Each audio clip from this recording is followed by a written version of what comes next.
Antes de começar, um recado rápido da ABPOD. Olá, ouvinte! Tudo bem? Nós da Associação Brasileira de Podcasters, ABPOD, temos um convite para você. A Pod Pesquisa 2019 já está publicada. E sua participação é essencial para sabermos mais sobre o perfil de quem escuta podcast no Brasil. O formulário online da Pod Pesquisa 2019 está disponível no site da ABPOD. Acesse abpod.com.br. Desta vez, vamos focar no perfil do ouvinte. Mas se você também é produtor, estamos preparando novidades para você. A Pod Pesquisa 2019 ficará disponível do dia 21 de outubro a 15 de dezembro de 2019. Não fique de fora, faça parte dessa campanha e compartilhe em suas redes de contato. A Pod Pesquisa 2019 é uma realização da Associação Brasileira de Podcasts. Juntos pelo Podcast Nacional.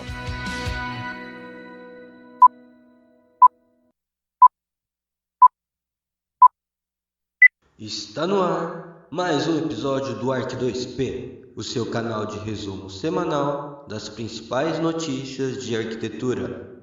E no episódio de hoje, Elis comenta: as cidades poderiam ser planejadas por mulheres. Satoshi convida Diego Viana e Paula Lousada para falar sobre o que é arquitetura noética. Danilo e Satoshi convidam o quase Masterchef Henry Gerson para falar sobre a cozinha perfeita.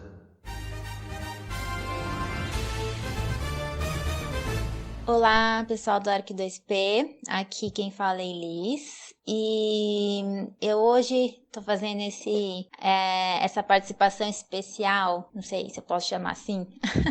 Na verdade, eu queria comentar uma das notícias que foi falada no último programa, que foi a notícia trazida pelo Danilo, né? Como seriam as cidades pensadas pelas mulheres, o caso de Barcelona. Eu não pude estar com eles na gravação, mas eu senti um chamado para poder comentar um pouco também sobre essa notícia. É bem interessante trazer um pouco obviamente, do meu olhar sobre a notícia, meu olhar feminino e também o olhar de uma pessoa que dentro do possível se envolve com a questão do feminismo, do empoderamento feminino e tudo mais no que eu faço hoje tanto na minha vida profissional quanto pessoal. Então eu realmente achei que eu poderia contribuir um pouco mais com a notícia que foi comentada pelos meninos. Bom, também não vou me estender muito em relação ao que se trata a matéria,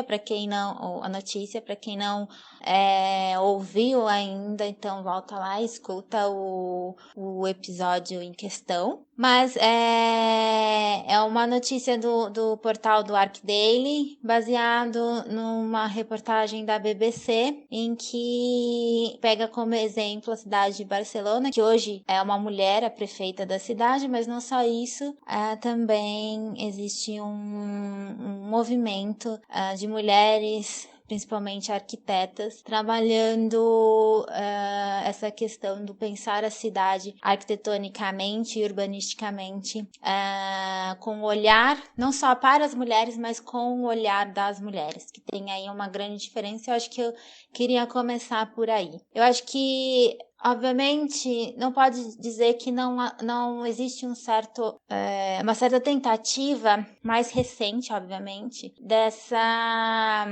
não tão mais recente, mas assim, desse olhar que o homem, na sua maioria, teve como responsável pela criação das cidades para com as mulheres. Mas um olhar muito de fora, né? Um olhar que é difícil uma pessoa que não está no lugar da outra poder pensar pela outra. É importante ter uma postura empática, mas a gente chega a certas barreiras, certos limites, e isso acaba limitando mesmo, né, o pensar, seja uma cidade, um produto, ou que seja, para aquele outro público que não seja você mesmo, né? Tudo bem que hoje existem formas de até metodologias para tal, mas nada do que a figura feminina, uma mulher, para realmente pensar o que é ter condições pensadas para uma cidade realmente onde a mulher se sinta a parte desse todo. E eu digo mulher, mas também a gente não pode esquecer que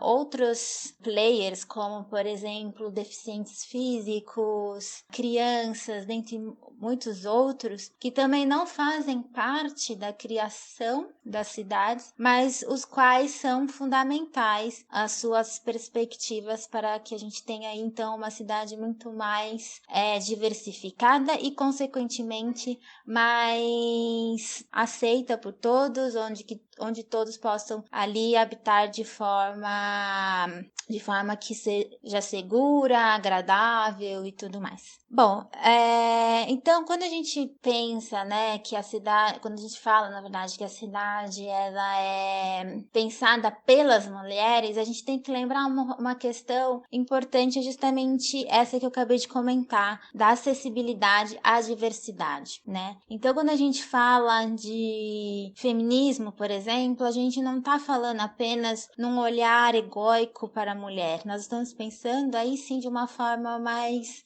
holística, uma forma mais empática, mais colaborativa, que tem aí a percepção para outros, como eu acabei de falar, outras pessoas além do homem branco, que é o que na sua maioria aí acabou por muitos e muitos anos, né, sendo responsável pelas tomadas de decisões, seja elas quais forem, e não principalmente, mas como aqui a gente está pegando o exemplo das cidades, no planejamento das cidades. Então, eu acho que isso é um ponto muito importante de se salientar. Isso, né, da questão de quando a gente fala pensadas pelas mulheres, mais uma vez eu repito, não quer dizer que é apenas para mulheres, mas a gente traz aí esse cuidado, esse olhar mais holístico e para a diversidade. Afinal de contas, cidades são feitas por diferentes tipos de pessoas, idades, gêneros e tudo mais. Bom, e aí aqui ele traz no portal do ArcDaily, né, como os meninos já comentaram, essa notícia da BBC, ela salienta aí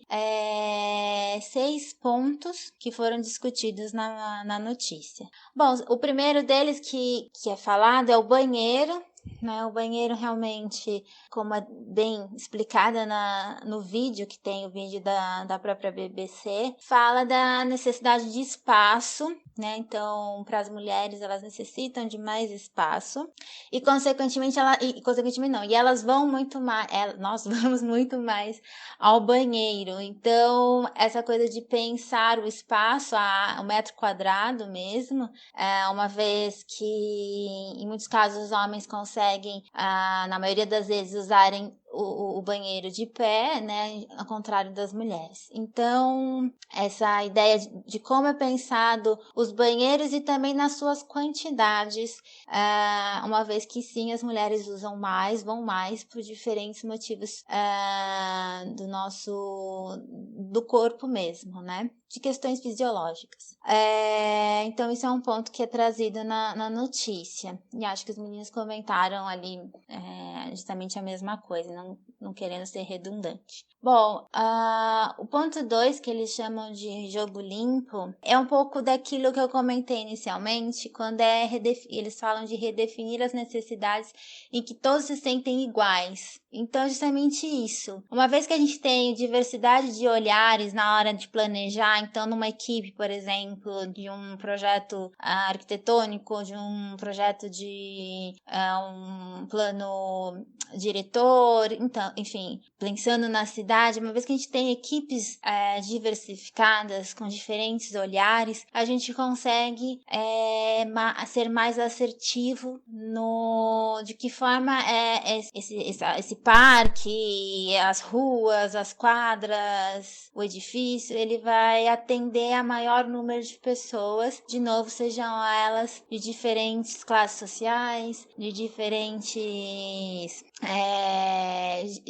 né, sendo criança, adulto, homem ou mulher. Então eu acho que esse jogo limpo que eles colocam como esse título é justamente isso. É entender para além da própria vivência. É que as pessoas tenham a experiência de poder se sentir acolhidas. Então, lá na reportagem, na notícia, né, eles falam, por exemplo, de um projeto de um parque em Barcelona, por uma equipe de mulheres arquitetas, em que, além delas colherem, através de entrevistas, de que forma essas pessoas ali, usuários do parque, se sentiriam acolhidos ali com equipamentos que eles gostariam de ter, ou até mesmo entender ali como que é os hábitos, né? Isso é muito importante.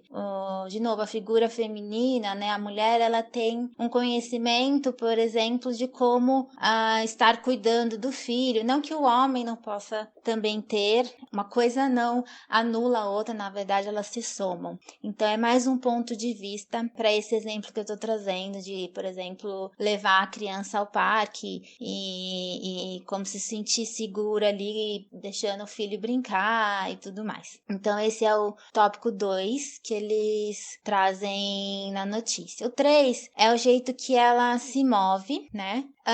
E é muito interessante esse ponto, porque mostra por estatísticas, no caso de novo, que é o exemplo de Barcelona, que as mulheres elas se locomovem muito mais por transporte, através de transportes públicos do que os homens. E assim, aqui no Brasil, talvez a gente não tenha alguma pesquisa, ou se tiver, né, eu acredito que há uma grande chance de ser muito parecida essa pesquisa aqui no Brasil também, ou seja, que a maioria de usuários de transporte público sejam mulheres. E tudo isso é consequência, a gente não pode desvincular da história da mulher na sociedade. Uma história de exclusão por décadas e décadas, e que hoje a gente sente aí um movimento para sair dessa exclusão, mas a gente não pode negar que durante muitos anos, né, décadas aí, a mulher foi excluída, de novo, como eu comentei, de tomadas de decisões e tudo mais relacionadas a diferentes áreas, e de novo trazendo para as cidades. Então, isso impacta diretamente em muitas questões, como, por exemplo, acesso a ter um carro próprio, ou até a segurança de dirigir um carro. Enfim, tem muitas questões, eu não vou entrar nisso agora, mas é perceptível que isso levou a essa resposta em números de que as mulheres usam mais o transporte público do que os homens.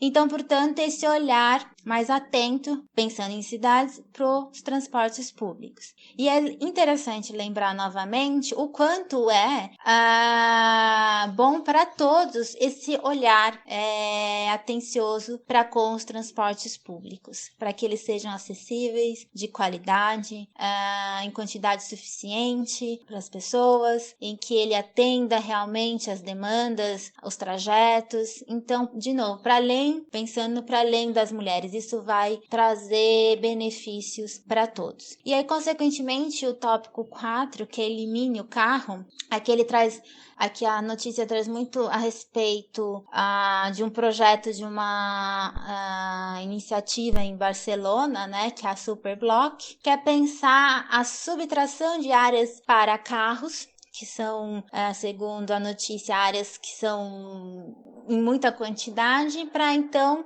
transformar esses espaços para áreas verdes, espaço para bicicleta, para a própria caminhada, parques, enfim, pensar esses super blocos, seriam, traduzindo ao pé da letra, super quadras, né? Justamente tirando o foco dos carros e trazendo para as pessoas, tá? Bom, os 5, eles dão o nome de Sente-se, que é referente a o mobiliário, né, que os meninos já comentaram também lá dos bancos, e que realmente não tem grande quantidade, é a falta deles nas cidades para atender aí não só de novo as mulheres, mas várias pessoas que sentem a necessidade de sentar ao caminharem pelas ruas, né, de irem a um lugar ou outro, num momento, por exemplo, mais específico para a mulher de uma amamentação, uma pessoa que tenha uma mobilidade reduzida para poder descansar, um idoso, né, seja ele homem ou mulher. Então eles trouxeram esse tópico com foco nos bancos, que foi uma pesquisa que mostrou a importância e a necessidade de ter mais bancos pela cidade. E por fim, é um tema que não tem como a gente não mencionar quando fala de cidades pensadas para mulheres e por mulheres, que é o Diga Não ao Assédio, né? Então, de novo, o exemplo de Barcelona, que é uma cidade super jovem, festiva, e que lá eles fazem essas campanhas para que diminua aí o assédio, né? E também campanhas contra o machismo, e isso sem dúvida é de uma grandíssima... É muito importante, porque a necessidade de discutir esses assuntos e de que forma levar isso para o pensar, né, o desenho das cidades. Então, aqui em São Paulo, por exemplo, tem um coletivo chama Sampapé, e que fez aí um trabalho muito legal de pensar através das caminhadas como que as mulheres se sentem, isso mais relacionado à segurança mesmo. Muitas mulheres não andam em certos horários à noite, ou se andam realmente com muito medo. Então essa questão da segurança e como que a cidade olha para esses locais de circulação, né? Tem um exemplo muito interessante que o grupo, né, das arquitetas em Brasília, que é o grupo das mulheres, das arquitetas invisíveis, né? Que elas falam que, por exemplo, uma grande empena cega de um prédio, vamos supor, ele é muito hostil para que ali as pessoas passem, principalmente mulheres, porque é como se o prédio estivesse dando as costas para aquela rua, e então ali torna-se um ambiente mais hostil, e principalmente para as mulheres que têm esse medo a mais de circular nas ruas, né, por questões mesmo de assédio, estupro e outras coisas mais. Então essa vulnerabilidade é muito delicada e deve ter um olhar empático, e sem dúvida uma mulher ali tendo esse olhar para na hora de pensar todas essas questões é fundamental. Bom, então eu não queria me estender muito na notícia para não ser redundante, mas eu senti, né, como eu comentei no início, a importância de eu poder comentar, mas principalmente eu acho que de forma para eu terminar aqui e deixar o meu recado, é que essa notícia ela é importante a gente olhar com atenção e não achando que cidades pensadas para mulheres e por mulheres significa fomentar a segregação. É importante entender que cidades pensadas pelas mulheres e para mulheres é a gente pensar em inclusão, tá? Então, de novo, não é de uma forma em que apenas as mulheres vão ser, de certa forma, favorecidas. Não, é a gente contribuir para que mais e mais pessoas, dentro das suas diversidades, possam ter voz, possam ter o poder e a tomada de decisão em diferentes áreas, e principalmente quando a gente fala em planejamento de cidades. Bom, vamos falar sobre arquitetura noética. Confesso que é um tema novo para mim, acho que para muitos também. E a primeira vez que eu ouvi falar de algo ligado a essa nomenclatura foi sobre ciência noética há uns 4 anos atrás, mais ou menos, quando surgiu um cientista japonês aí, que eu não vou recordar o nome, que fez um experimento aí que era mais ou menos, né, não vou lembrar direito, mas ele tinha 2 plantas, onde ele tinha o mesmo cuidado ali com sol, água, podas, só que para uma planta ele falava coisas boas e para outra ele falava coisas negativas para a planta. E curiosamente essas 2 plantas, né, cresceram de forma diferente, né? Uma cresceu super bem, saudável, ficou bonita, e a outra, eu não lembro se a planta sobreviveu, mas que ela não teve um final tão bom quanto a outra. E aí, resumindo, era algo do tipo que a força do pensamento ou a energia que você transmite tem poderes. E aí agora, né, o que que essa troca de energia, o que que esse experimento pode influenciar ou intervir na arquitetura? E aí, para responder e entender um pouco mais sobre o que é arquitetura noética, a gente convidou o arquiteto Diego Viana e a Paula Lousada para falar um pouco mais sobre o assunto. Oi, gente, eu sou a Paula, eu sou design de interiores por formação, quase arquiteta, estou lá nos 95%. E eu fundei a Floco, que é uma empresa de design e arquitetura que a gente tem na premissa o noético, em qualquer projeto que a gente vai fazer. Olá pessoal, me chamo Diego Viana, eu sou arquiteto e no final do ano passado me juntei à Paula nesse projeto maravilhoso chamado Floco. E como eu já trabalhava bastante com arquitetura voltada para pessoas e com o tema da sustentabilidade, nós resolvemos aprofundar um pouco na temática da arquitetura noética. Legal, então eu acho que para começar a gente pode responder. Pode não, né? A gente não, né? Vocês podem começar respondendo o que é arquitetura noética. Então, a arquitetura noética, isso não se prende só à arquitetura. Existe a arquitetura noética, o projeto de interiores noético, o projeto urbano noético. São projetos e linhas de pensamento onde você tira o foco do mercado e você une o foco da terra, daquilo que já existia ali, independente do que seja, com as pessoas que vão habitar ali. Então, se é uma praça, você vai pensar nas pessoas daquela comunidade. Se é um quarto, você vai pensar naquelas pessoas que vão dormir naquele quarto. De maneira com que você consiga equilibrar o ser energeticamente. Então, você vai olhar os fluxos, mas não fluxos de passagem, os fluxos energéticos. Você vai olhar a psicologia das cores, como aquilo vai afetar o indivíduo, as formas triangulares, circulares, enfim. Você procura meios de você atenuar as distorções energéticas da pessoa, que seriam coisas como estresse, depressão, ansiedade, para que ela fique em um equilíbrio que facilite a vida dela. No urbanismo, por exemplo, a gente pode... um dos pontos seria a relação do público e privado, como essa relação vai afetar no dia a dia das pessoas, como o mobiliário que você escolhe, ele afeta da melhor maneira que ele possa ter um dia a dia melhor com aquele espaço. E também respeitando muito a terra, a mãe terra, o que teria ali. Então, você, por exemplo, se você tem um rio, você respeitar e honrar aquele rio. Você não simplesmente sair tampando e passar por cima como se ali não existisse nada. É algo de muito respeito entre o indivíduo, o ambiente e o seu projeto. Tá, e essa energia que vocês falam é tanto do homem, que faz parte da natureza, né, com as coisas que estão em volta, quanto o retorno delas. Exatamente. Tudo é energia. Então, vai ter a energia natural daquele local.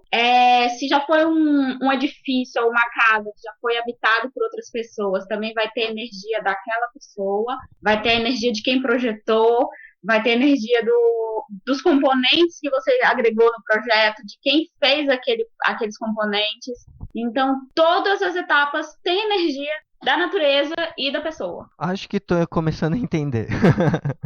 E essa nomenclatura arquitetura noética é mais recente. Sim, a arquitetura noética veio, como você disse, da ciência noética. E aí a arquiteta Patrícia Putz, ela começou a trazer para a arquitetura essa ideia da ciência noética. E aí ela está difundindo esse tema, ela faz workshops, e, enfim, vários webinars e vários temas, várias discussões a respeito disso, para difundir esse pensamento de você ter esse respeito por tudo. E se você for olhar, é muito semelhante a arquitetos que já debatiam o tema, tanto com sustentabilidade quanto com arquitetura para pessoas. Porque isso é É curioso, uma evolução de né? pensamento. É porque a ciência já estuda isso pelo menos uns 2 séculos, né? E Sim. chegar isso na arquitetura tão depois, né? É meio engraçado, né? Na verdade.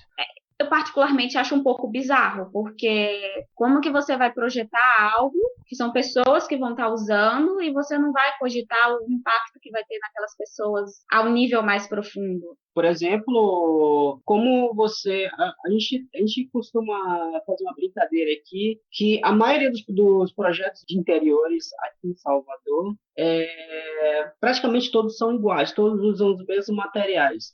Cimento queimado na parede, ou um revestimento cinza, madeira, piso de cimento queimado. E eles ignoram um pouco a energia da própria cidade, como a gente tem casos de apartamentos, escritórios, voltados para o mar, que o projeto está deixando as pessoas de costas para o mar. E aí a gente fica meio questionando de por que ainda não estão fazendo isso. E a gente, nos últimos dias, a gente estava filosofando um pouco sobre a energia que Salvador tem como cidade já existente há muito mais tempo do que ter pessoas aqui. E como o fato do urbanismo daqui ter sido feito de uma maneira desrespeitosa, porque taponaram o rio, é muito asfalto, as vias principais estão em vales, então passava por um caminho natural muito importante. E como a cidade se comporta, a gente tem enchentes frequentes, dá para marcar no calendário quando vai ter.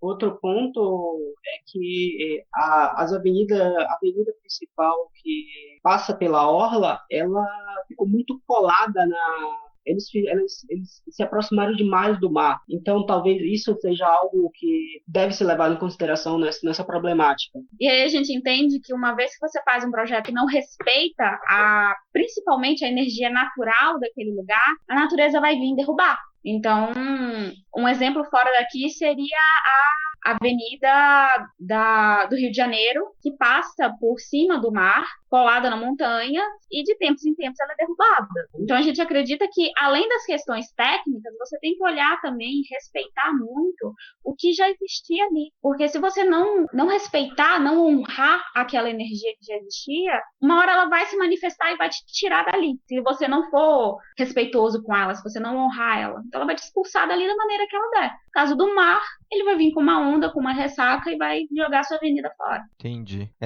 Mas essa questão noética, ele tem alguma base, algum fundamento no Feng Shui? Ou alguma coisa assim? Porque o Feng Shui sempre foi essa questão de energias, né? Eu fiz alguns projetos que o cliente era adepto e que a gente acabou projetando muito junto, porque eu não conhecia muito do Feng Shui, e ele foi me direcionando os caminhos, essa questão do fluxo, né, que você falou antes, né, de como compor o projeto, né? Então, na verdade, eu acabei auxiliando muito mais na questão técnica do que, de fato, definir algumas coisas do que eu entendia que poderia ser um projeto mais adequado para ele. Então, por exemplo, algumas questões de layout que eu poderia ter solucionado de uma forma que eu acredito que teria uma melhor funcionalidade, teve que ser alterado por questões de energia das coisas que ele acreditava. Então, questões de dar as costas para a porta, enfim, coisas pequenas assim que às vezes você acaba ficando sem muita opção de como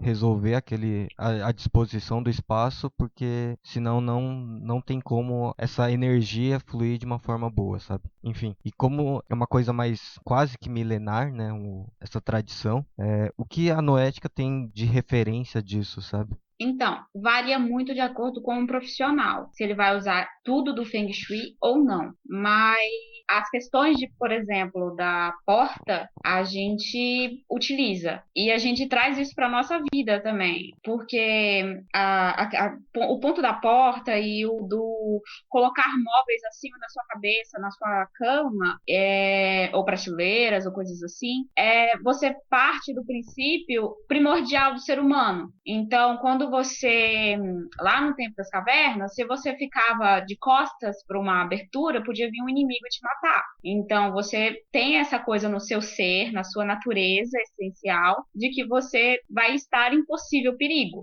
A mesma coisa do objeto acima da sua cabeça quando você vai dormir. Você tende a não ter um sono tão tranquilo. Ou se não, colocar cabeceiras de cama ou locais que são para você relaxar ficar perto de shafts hidráulicos. Então você vai ficar ouvindo aquele som daquela água se movimentando o tempo todo, e aí você vai tender a ficar em movimento também. Então o seu cérebro vai estar se movimentando em uma vibração mais alta. Então a gente tem pontos semelhantes a Feng Shui, tem pontos semelhantes a biomimética.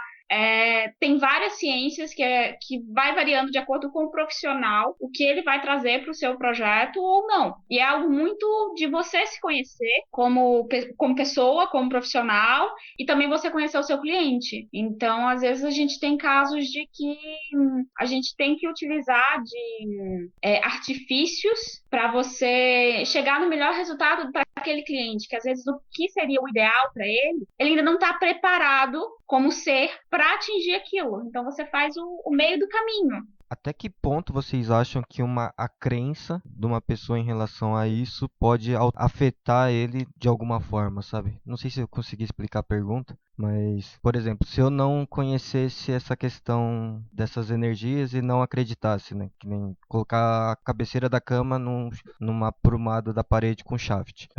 Se eu soubesse disso, inconscientemente, meu cérebro já não entenderia aquilo, aí eu dormiria tranquilo, mas como eu sei, meio que liga uma chavinha e fala, meu cérebro tá mais ligado, sabe? Entendi.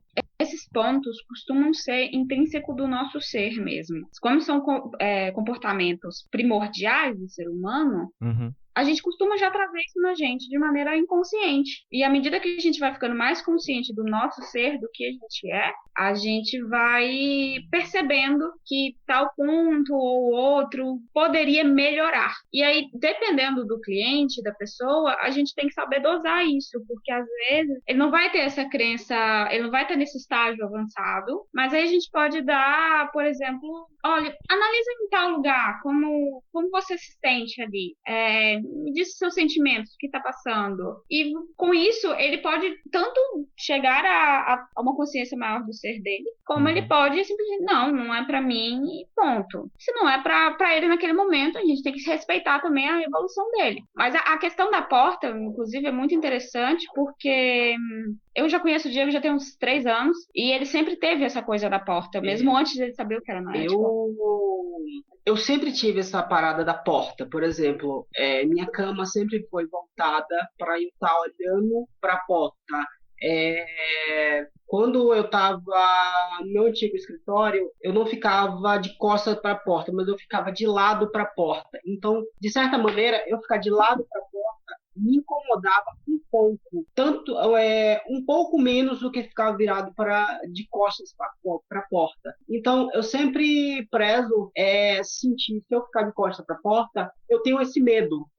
Eu prefiro ficar, de certa maneira, de uma maneira que eu fique olhando fácil para o que vai acontecer aqui do meu lado, sabe? Então, é algo que a gente traz na gente, isso. E se a pessoa, eu ficar no shaft não vai fazer diferença nenhuma. A gente explica o que pode ocorrer, como pode ocorrer. Ela pode tanto testar, porque a gente não acredita que os projetos são imutáveis. A pessoa vai vivendo e vai precisando de outras coisas, de outros momentos de vida e de outros facilitadores. Ela pode testar, colocar a cabeceira lá dela um dia, se ela estiver lá na parede do shaft, ver como ela dorme durante uma semana, observar, colocar ela em outra parede que tenha não esteja em uma ponta de janela, porque também tem a questão do fluxo energético, seja num lugar mais quietinho e ver como ela dorme. Se ela experienciar algo que melhore a vida dela, ok. Se ela não experienciar e acha que naquele momento não faz diferença na vida dela aquilo, tudo bem. O máximo que a gente vai fazer é tipo, olha, então vamos colocar uma cabeceira de,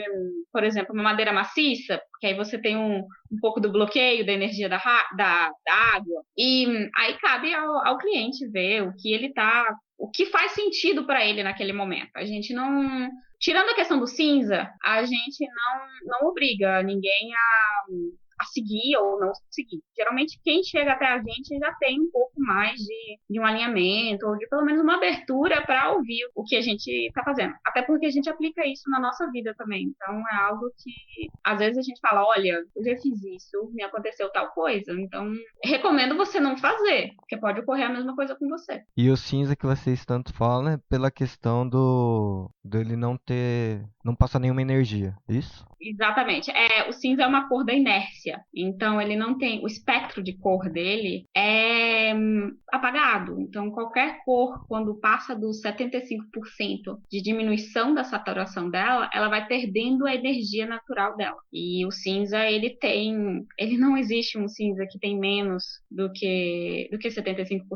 E aí você tem essa questão de ser uma cor de inércia, que vai te deixar preso. E é algo muito interessante, porque já ocorreu da gente fazer esse teste logo no início, quando a gente começou a conhecer a parte noética do projeto. A gente fez o teste com a cama, a gente colocou lençóis cinzas nas camas e viu se foi mais fácil ou não de acordar. Dormiu com cobertor cinza, com fronha cinza.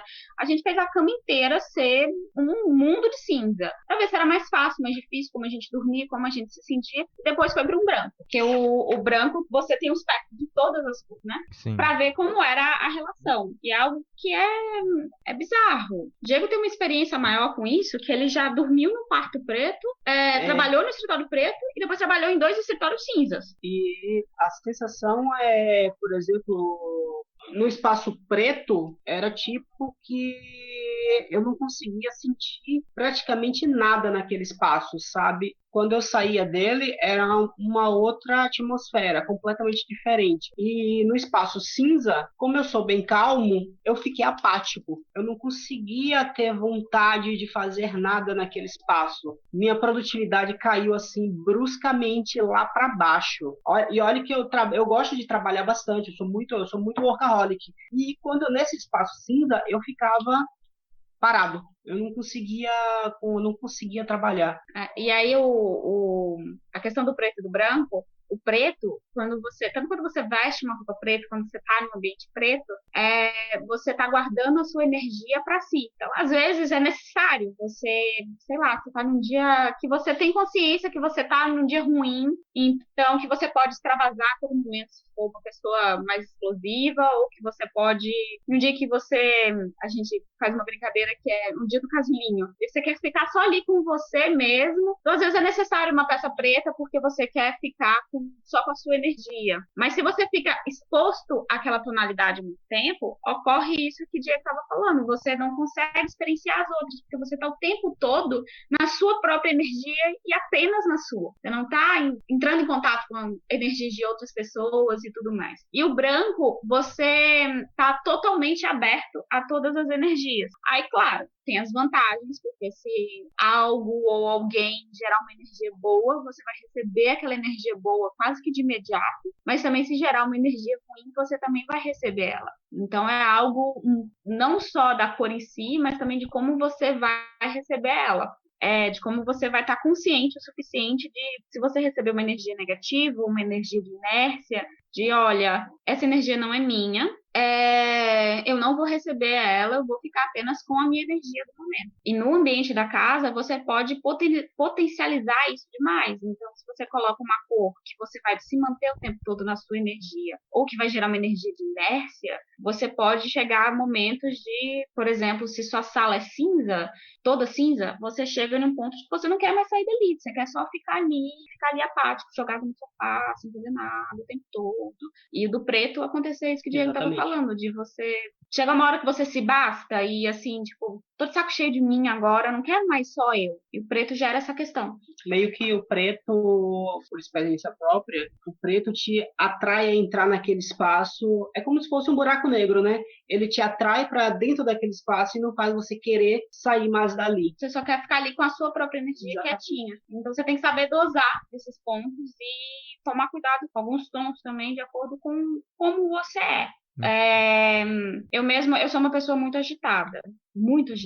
e sempre mexi com a área de criatividade. Então, geralmente, quando você trata de psicologia das cores tradicional, você tem o amarelo como uma cor de criatividade. Você vai colocar em escritório de publicidade, arquitetura, design, enfim, toda essa área. Se eu ficar muito tempo exposta a uma tonalidade amarela, eu fico em um nível de frequência tão agitado que você não consegue mais nem entender o que eu estou falando. Porque eu começo a falar tão rápido que eu fico parecendo um vídeo de 2.0 do YouTube. Sabe quando você coloca ali naquela chavinha ali, você coloca lá vezes 2.0. Eu fico aquilo. E mesmo eu sendo uma pessoa com uma formação inteira ligada a criativo. Então você tem que ter esse conhecimento também do que é bom, do que é ruim. Já Diego, que é uma pessoa bem calma, bem tranquila, o amarelo faz bem para ele, porque ele consegue chegar nesse ponto de equilíbrio, de ritmo legal. E aí, falando já em pessoas, né, perfis, o mapa astral também entraria nisso, ou não? A gente usa quase todas as ferramentas possíveis para conhecer o cliente. A gente agora mesmo, a gente entregou essa semana um quarto de um bebê. Uhum. E a mãe do bebê é minha amiga de infância. Eu conheço ela há 15 anos. E mesmo eu conhecendo ela há tanto tempo, a gente pegou mais dados justamente para saber como era ela, como é o marido na vida. Então aí, às vezes a gente usa o mapa astral, olhando o que vai influenciar a pessoa naquele lugar, então, se é um ambiente familiar, as casas ligadas à família, se é um ambiente de receber amigos, as casas ligadas ao amigo.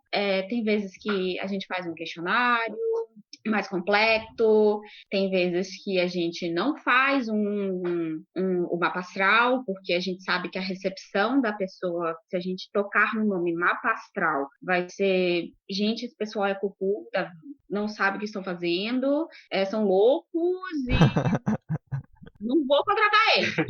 Então tem vezes que a gente faz também o caso de colocar ali no questionário, fazer um questionário mais extenso, de olha, como você sente? Como que faz esses testes aqui pra mim? Aí a gente usa muito roupa nesses casos, né? Tipo, a gente fala pra pessoa, usa a peça dessas cores aqui, vê como você se sente e me fala. Que no caso desse quarto mesmo, o mapa de do pai da criança ele é aquariano. Então, é um signo de ar, então os signos de ar se sentem mais à vontade em ambientes sem tanto móvel e em tons de azuis. Aí a gente foi e colocou, a gente fez o possível mapa astral do bebê, pela data de estimada de nascimento, ou da mãe e o bebê. Aí no dele a gente vai assim, vamos pôr uma opção em azul, porque o bebê vai ter muita coisa em ar, ela tem muita coisa em ar, e ele é de signo de ar. Então, acho que vai dar, né? Só que ele não escreveu no questionário dele que ele tinha vivido no quarto azul a vida dele inteira. Então, ele tinha um trauma com o azul.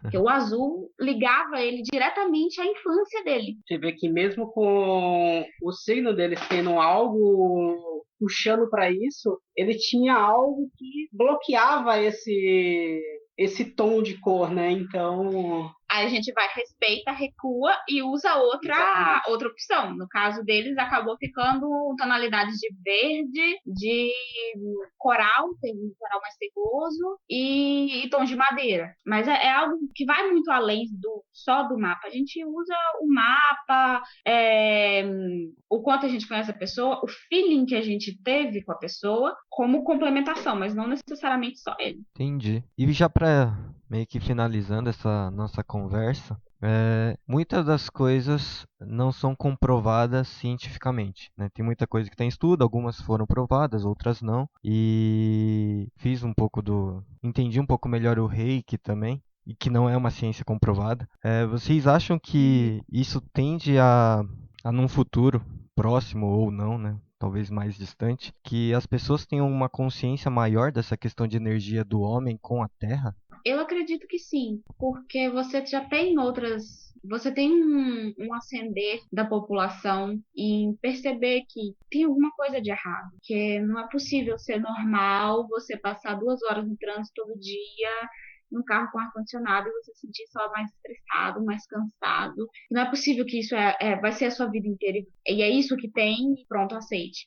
Então, tanto que você tem outras vertentes também que são bem complementares, como a neuroarquitetura, que ela vai mais para o lado científico, de como você vai, em estudo de laboratório, perceber as sensações dos edifícios e das cores, e como que aquilo vai reagir no seu cérebro.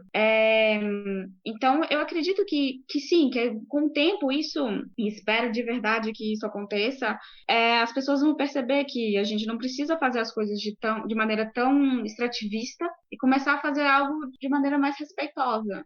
Que outra coisa que a gente pode falar também é que os índices de depressão, pessoas com ansiedade, têm crescido bastante. Então, a gente vê essa temática da noética, da neuroarquitetura, como sendo algo que vai ajudar a minimizar essa problemática.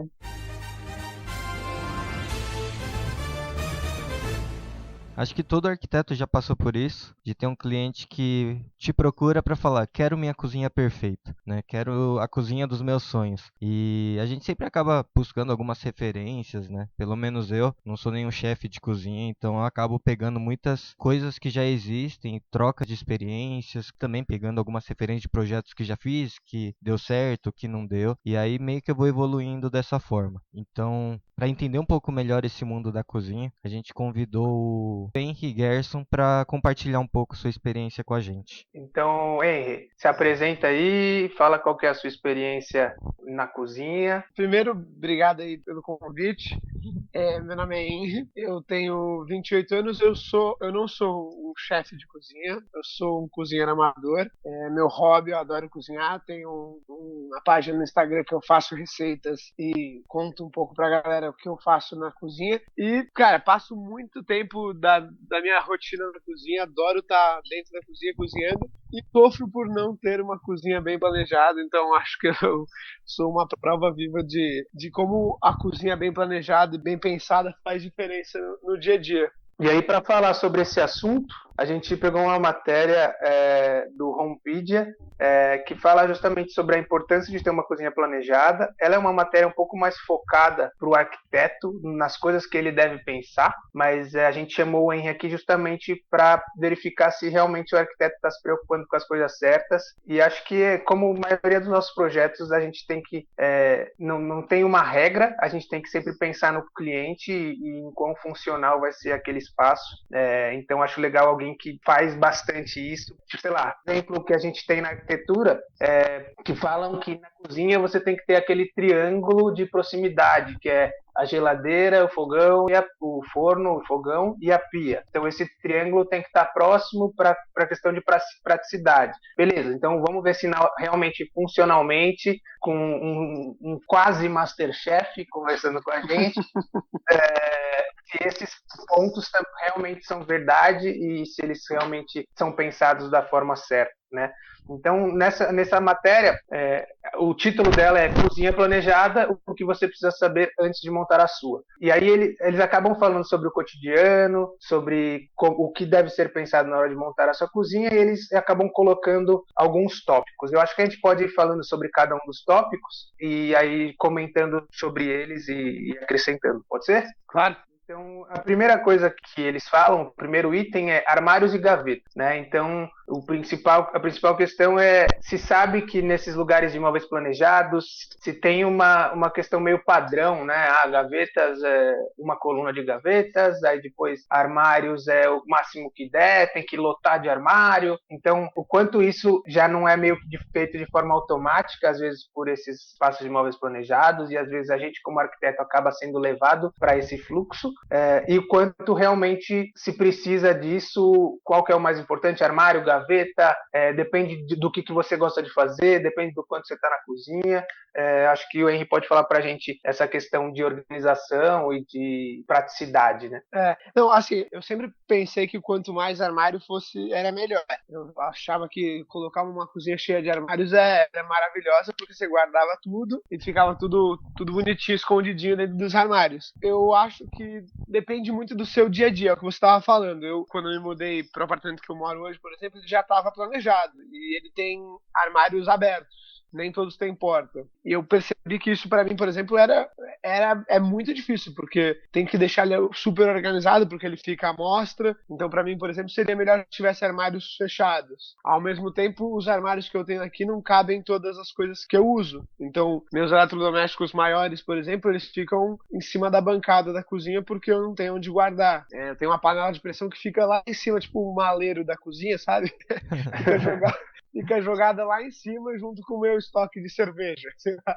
Então, óbvio que ter muitos armários é bom, mas eles precisam ser muito, muito bem pensados, porque é isso. Embaixo da pia eu tenho um armário com 2 andares e que o andar de cima não suporta o peso das panelas, tipo. Então, ele é muito cheio de armários, mas parece que os armários foram sendo colocados aos poucos, sabe? Mesmo com a quantidade que tem, ele não é bem planejado para tipo, guardar e para organizar tudo que você teria. Né? Exatamente. Eu não tenho espaços planejados, por exemplo, não tenho um espaço que seja, aqui fica uma despensinha, por exemplo. Tinha que adaptar um armário que eu tinha aqui para guardar coisas de uso no dia a dia, sei lá, para guardar comida que fica estocada, porque eu não tenho um espaço planejado para isso. Ou o meu processador, que é enorme, um processador, você precisa de um armário que ele entre, né? Se você não quiser deixar ele à mostra como um objeto de decoração, tá na moda também, mas se você não quiser deixar ele à mostra, você precisa de um armário bem mais alto. Eu não tenho um armário que caiba ele, eu não tenho espaço para um micro-ondas na minha cozinha. O micro-ondas fica no mesmo armário que ficam meus pratos e meus copos, porque é onde ele cabe. Então eu fui adaptando os meus armários pro meu dia a dia, mas se você tem a oportunidade de fazer isso do zero e também fazer o caminho contrário, né? Exatamente. E também se conhecer, né? Porque pra quem é um cozinheiro, sei lá, mais profissional, óbvio que o cara já tem mais ideia, mas no meu caso, por exemplo, que fui me descobrindo na cozinha, assim, aos poucos, que fui começando a cozinhar e fui começando a entender o que eu gostava de fazer e como eu gostava de fazer, era muito difícil que num primeiro momento eu soubesse exatamente planejar, porque eu vou criticar a classe aí de vocês, mas não é muita crítica, é só... Pode cortar, Satoshi, corta aí. Quando você vai começar uma obra, vai começar a reformar, puta, nem sempre você sabe exatamente, por exemplo, eu não sabia exatamente qual ia ser meu dia a dia na cozinha. Talvez se eu tivesse feito minha cozinha planejada no começo, um arquiteto pudesse me ajudar, óbvio, nessa questão de, a gente precisa de um espaço para micro-ondas, que eu jamais teria pensado nisso há 2, 3 anos atrás, um arquiteto ia poder me ajudar, mas ao mesmo tempo, sei lá, como eu vou saber se eu gosto mais da bancada do lado esquerdo, da pia, sei lá, essas coisas você vai pegando conforme você vai usando o espaço também, né? Então óbvio que você precisa de um arquiteto e alguém que te ajude, que entenda mais disso, mas é muito difícil você acertar logo de primeira também, tipo, o seu cotidiano, não é o seu quarto, é uma cozinha que, pra quem tá começando a gostar de se arriscar, é bem mais complicado entender o dia a dia. Já acrescentando assim também, é função do arquiteto ajudar o cliente a entender o que ele precisa. Então, tipo, se você não tem tanta prática na cozinha, sei lá, por exemplo,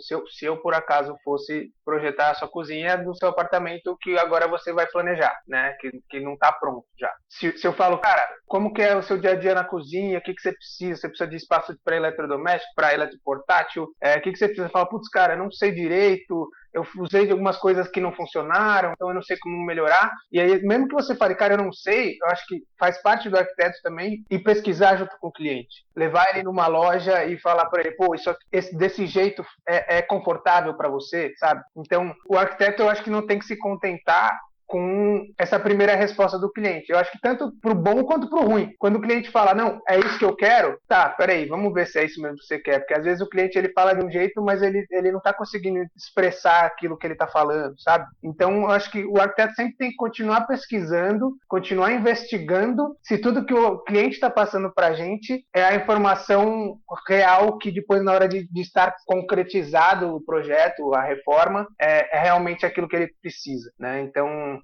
continue a sua crítica, tá? Eu não faço o contrário. Porque eu tenho essa dificuldade. Tipo, se eu tiver que você me perguntar agora como você sonha na sua cozinha, cara, eu vou ficar bem confuso. Eu preciso ver 2, 3 referências e falar, é essa aqui, ó. Não é tão claro na sua cabeça como seria. Você precisaria usar um pouco de referência e entendendo, tá, se for desse jeito eu acho que eu consigo usar bem, se for desse talvez vai ser um pouquinho pior para minha organização.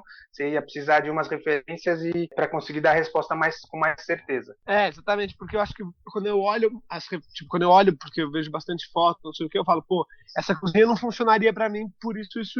Então, quando você vê referências, fica muito mais claro tudo na sua cabeça, óbvio. Das referências que você vê, assim, né? Tipo de revistas de arquitetura, essas coisas que passam na TV. Você acha que tem muita coisa ali que é muito mais só estético do que funcional? Muito mais, muito mais. Assim, a gente vive na era da gourmetização.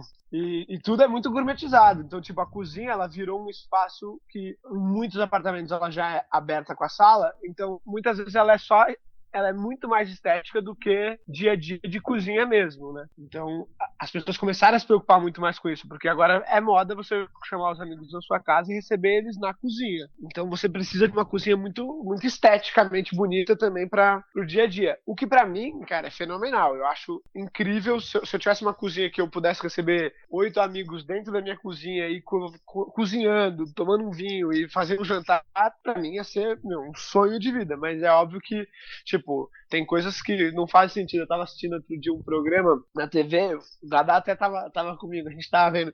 O cara colocou uma lavanderia dentro da cozinha, tipo, porque ele não tinha espaço, ele queria fazer uma cozinha gourmet e botou uma máquina de lavar do lado do fogão.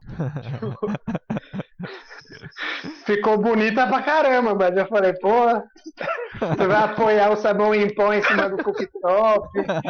Então, exatamente, pra deixar bonito, sabe? Ele quis aproveitar um espaço que ele queria deixar lindo e foi enfiando lá e, tinha um fogão do lado de uma máquina de lavar louça, do lado de uma máquina de lavar roupa, tipo. E o tanque?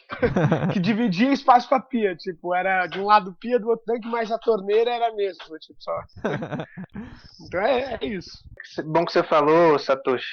Eu acho que uma coisa que tem ficado bem na moda é isso, né? Tipo, na foto, tudo fica muito bonito. Só que o quanto isso na prática realmente funciona. Então, você vê que, por ser a maioria dos espaços agora cada vez diminuindo, os apartamentos, eles querem conectar a cozinha com sala, e aí com isso também tem que pensar na estética da cozinha mais do que na funcionalidade, e eles acabam, às vezes, fazendo muito mais prateleiras do que armários, e é isso que o Henry falou agora. Tipo, a minha cozinha é aberta para a sala e se eu não organizo aquilo, uma coisa é você tirar uma foto naquele momento que tá bonitinho, que tem todas as xícaras bonitinhas e tal. Aquilo, se ficar 2 dias daquele jeito, vai encher de pó, você não vai conseguir usar aquilo, não é prático. Tem né? que Então, lavar pra usar. enquanto Né? aqui tem que usar, toda vez que você for usar, você tem que lavar, né? Então, é bem isso. Tipo, as coisas do dia a dia, tudo bem estar aberto, porque você realmente vai usando todo dia, ele não dá tempo de empoeirar. Qualquer coisinha que você fica mais, 2 dias sem mexer, vai empoeirar. Então, na estética, a forma como você vai enxergar essa cozinha da sala é animal. E é muita referência assim. Agora, para uma pessoa que, na prática, para uma pessoa que está o tempo inteiro na cozinha, o quanto isso realmente é funcional. Né? Eu acho que é isso que tem que ser pensado na hora de projetar, principalmente. Óbvio, e não é só empoeirar. Assim, para mim que tem a cozinha praticamente toda aberta, o meu maior problema é a gordura, cara. Porque eu tô cozinhando e toda aquela fumaça do fogão, não sei o que, vai subindo e as coisas acabam ficando com gordura. Então eu tenho que tirar tudo meio de perto. Eu deixo tudo o máximo longe do fogão, porque senão as coisas acabam ficando muito cheias de gordura que vai subindo, não tem jeito. Então a cozinha aberta é legal, mas perto do fogão não tem como você ter um armário que é aberto. Que é meu caso aqui, eu tenho um armário aberto do lado do fogão. Tipo, as coisas acabam ficando com gordura. Então, minhas taças de vinho, por exemplo, eu tenho que lavar todas antes de usar. Todas. Ou o que você pode fazer quando você tem uma cozinha dessa igual da revista é não cozinhar, né? Você usar ela só realmente como uma obra de arte para tirar fotos e não gordura. Quem cozinha gordura hoje em dia, Henry, isso não se faz, cara. Desculpa. Vou comprar um air fryer. Boa, funciona. Beleza, acho que para esse tópico, acho que todos vão ter meio que a mesma ideia, essa questão de quão é estético e quão é funcional, mas eu acho que é legal a gente ir falando sobre esses tópicos justamente para quem usa isso realmente na prática, acho que com mais frequência, como o Henry, falar pelo menos o que para ele faz falta e o que para ele precisa, ou o que para ele já é suficiente, para justamente você aí que está ouvindo, arquiteto, tá projetando uma cozinha, alguma coisa assim, pensar em pelo menos em quais pontos são importantes você verificar com o seu cliente que precisa acrescentar ou tirar do seu projeto, né? Então, o segundo tópico que a gente tem aqui é bancada. Então, eu acho que é muito comum hoje nessas cozinhas abertas você ter muito pouco espaço de bancada, né? A pia é grudada no fogão, que é grudado na geladeira, e quando você vai ver, você não tem bancada, você não tem apoio. Você tem que usar sua mesa como apoio, ou às vezes você usa nesses lugares, nesses lofts, nesses ambientes que são abertos, sala com cozinha, você acaba usando a bancada, que seria para uma refeição rápida, muitas vezes que se não tem nem mesa, às vezes desses espaços, tem só uma bancada alta ali que você usa com uma banqueta para poder fazer as refeições rápidas, e essa é a real bancada da sua cozinha. Você não tem espaço de trabalho, né? Principalmente para quem cozinha bastante, não tem apoio. Henry, qual que é a importância da bancada para quem cozinha bastante? Cara, esse é o item fundamental. Assim, eu sofro com muitas das coisas que você falou agora, e assim, eu tenho uma bancada do lado da pia, entre a pia e o fogão, que realmente ela tem um espaço que, se fosse só pra cozinhar, talvez ela seria apertadinho, mas ok. Só que tem um ponto aqui nesse item que é essencial a gente pensar, que é o escorredor de louça, cara. Porque, por exemplo, eu tenho o escorredor de louça, a maioria das pessoas tem um escorredor normal, aquele que você deixa em cima da bancada. Apoiado, né? Apoiado, exatamente. Se ele não for muito planejado, é isso que as pessoas usam. Então, eu, por exemplo, quando eu vou fazer uma massa, por exemplo, porque essa é uma diferença também, do que a pessoa gosta de cozinhar. Então, eu, quando vou fazer uma massa, eu tenho que tirar tudo da bancada para fazer a massa em cima da bancada. Ou quando eu vou fazer meus vídeos pro Instagram, para postar as receitas, eu tiro tudo da bancada para deixar ela mais bonitinha, instagramável, etc. Esses termos da moda, e tiro tudo para deixar. Só que acontece quando eu vou cozinhar na bancada que eu acabei de tirar o escorredor, a bancada tá toda molhada, porque os pratos estavam secando lá. Então eu tenho todo o trabalho de tirar o escorredor, secar a bancada, limpar ela para fazer a massa. Então uma bancada grande te permite ter espaço para tudo com tranquilidade. Cara, e é o que eu sinto mais falta na minha cozinha no dia a dia, é uma bancada que me dê a oportunidade de, ter tudo organizado e não ter que ficar empilhando as coisas. Às vezes eu tô cozinhando, eu tiro uma panela do fogão rapidinho porque eu preciso fazer alguma coisa, eu coloco ela em cima do meu escorredor de louça. E pra quem gosta de cozinhar, a bancada é essencial. E uma coisa, reparem, né? A maioria das referências de cozinha que você vai pegar não tem escorredor. Porque é feio, né? Exatamente, é uma coisa feia, né? É uma coisa que você apareceu o varal na lavanderia. Aquele rodinho de pia. Exatamente. Não existe lavanderia sem varal, mas não aparece o varal em nenhuma foto de referência de lavanderia. Então, não existe cozinha sem escorredor, né? Ninguém lava e já enxuga na hora, mas na referência aquilo não aparece porque fica feio. E aí você vai ver, tá bancadão, hein, cara? Porra, dá pra fazer muita coisa aí. Aí quando você vai ver, o escorredor pega metade desse espaço e aí começa a ficar um espaço mais apertadinho. É que tá usando escorredor embutido, aqueles dentro do armário. Embutido, sim. Mas isso quando é planejado, né? Quando é planejado. É um dos itens mais caros na parte dos móveis planejados, sim. Essa parte de escorredor embutido, cara. Então, não é todo mundo que consegue colocar, não. E fora que a cozinha tem que ser grande, né? Porque ou você sacrifica um espaço de armário, né? Porque ele ocupa um grande espaço, ou você tem ele, mas você paga por isso, né? Eu tenho duas referências assim, da casa dos meus pais, por exemplo. Eles furaram a parede, fazem aqueles corredores que são pendurados na parede, sabe? Uhum. Que é tipo um negocinho que você abre assim. E na casa de uma amiga minha é um desses assim dentro do armário, que ela perde um puta espaço dentro do armário, porque fica aqueles corredor dentro do armário, que até eu nem sei se é bom, não sei, em termos de dentro do armário, em cima da pia assim, você lava as coisas, coloca em cima dentro do armário, mesmo que tenha bandejinha, tem que ficar com o armário que teoricamente é fechado, você tem que ficar com ele aberto, porque senão vai fechar com os pratos molhados, sei lá, meio confuso. Eu acho que vai mofar, né? Então, exatamente. Eu acho que o ideal é aquele comum que todo mundo conhece, mas, óbvio, com espaço. Ou uma máquina de lavar, né? É que a máquina de lavar, ela serve pra lavar, não pra escorrer, né? Mas aí já deixa escorrendo lá dentro. Eu já falei uma vez para uns amigos meus que quando eu for fazer um próximo projeto de cozinha, eu vou fazer uma cozinha sem armário nenhum, só com 2 máquinas de lavar louça.